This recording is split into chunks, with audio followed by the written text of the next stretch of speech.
From Carmichael Arena in Chapel Hill, North Carolina, this is TarHeelIllustrated.com. I'm THI staff writer Jacob Turner, and alongside me, as he always is, THI publisher Andrew Jones. And Andrew, a little over an hour ago, we saw Carolina come to this building, 68-64 loss to Wofford. It's the second time since 2017 that Wofford's beat Carolina in Chapel Hill. One was in the Smith Center, now one's in Carmichael. And AJ, I think the first thing we have to touch on, we can't go any further, we have to touch on Carolina's shooting woes.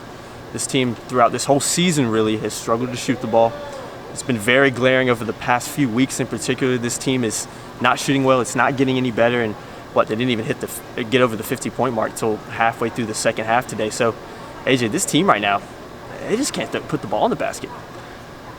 They're not. It's not that they're just not making shots. They're not getting a lot of shots. No, they're really not. But the problem is when they do get them, they're still not making them. Roy has told us that they can be a good shooting team. Mm-hmm. He witnesses it in practice. If you come out here like we do before the games and you stand along the baseline and watch them shoot, pretty good shooters. Yeah, it doesn't look any different than what I've seen covering these guys or other really good programs during the course of my career. But what happens in the game is everything changes. They're not getting good looks. They're not finding guys when they need to. There's that split second when a guy pops open, he's open. You got to give him the ball so he can catch, turn, and shoot. And if you lose that split second, the defender can get over and recover, and he's there, and he kind of disrupts the shot a little bit more. And I really think we're going to hit on confidence here in a few minutes. I think shooting is a part of that. There's other elements of the game. I think we've seen that as well. But they're just not shooting the ball well. They're not getting a lot of great looks. They actually did for a while today in the first half get some looks. They shared the ball. If you look at the assist numbers, particularly in the losses at versus Michigan and at Virginia, in which they combined for, I think, 14 assists in those two games. They had 9 assists on 12 baskets in the first half. So they were sharing the ball. Yeah. The KJ Smith and Jeremiah Francis, they were using the dribble to get into the lane, suck the defense in, and find guys. We haven't seen a lot of that this year. So there was a positive in that respect. The problem is a lot of the guys weren't putting stuff back. They weren't scoring. Even Armando Bacot had a terrible game putting the ball into the basket. He was getting looks, but he was challenged a lot, and they were getting them those shots in the paint. A guy like that who's a one-and-done type needs to convert that stuff a lot more often than he did today. And I'm not dumping on Armando. It's just he's an example of even when they get some decent looks, even when they get the penetration, even when they're getting distribution from the wings, entry passes into the post, they're still not scoring a whole lot.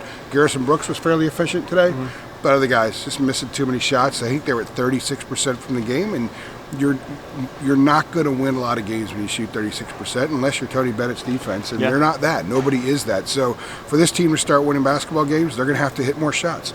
You could parse everything else you want. You could pick at all the other elements of their game that you want. But until this team starts to hit shots, they're not going to turn this thing around, and they're going to continue to see more games like this. And by the way, let me add also, no Cole Anthony, no Leaky Black.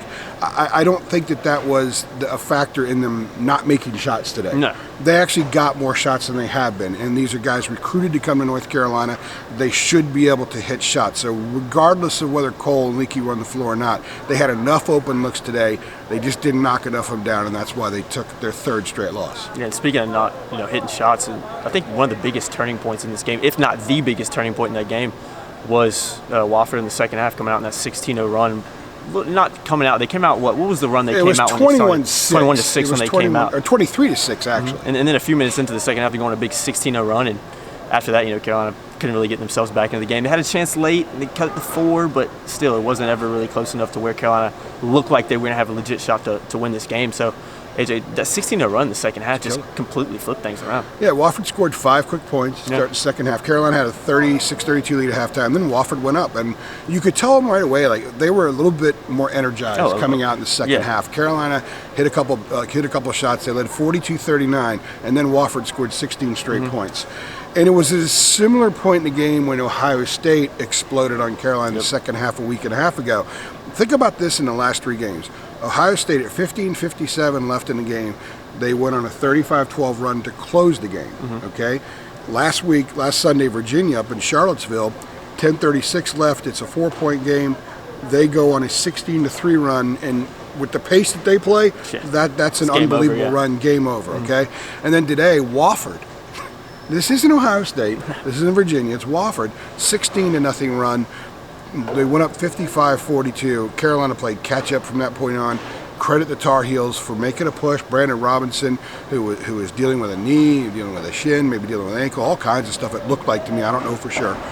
He did everything in his power to try to get this team in position to maybe steal a win in this building, which they've done so many times in the past during the 20 years that Dean Smith's teams played here. But it didn't happen tonight. They didn't have it in them because they didn't make shots and they didn't get stops. They had really during that 16-0 run, Jacob. I thought that Wofford was far more intense, far more energized. It was obvious to see. I thought that there was.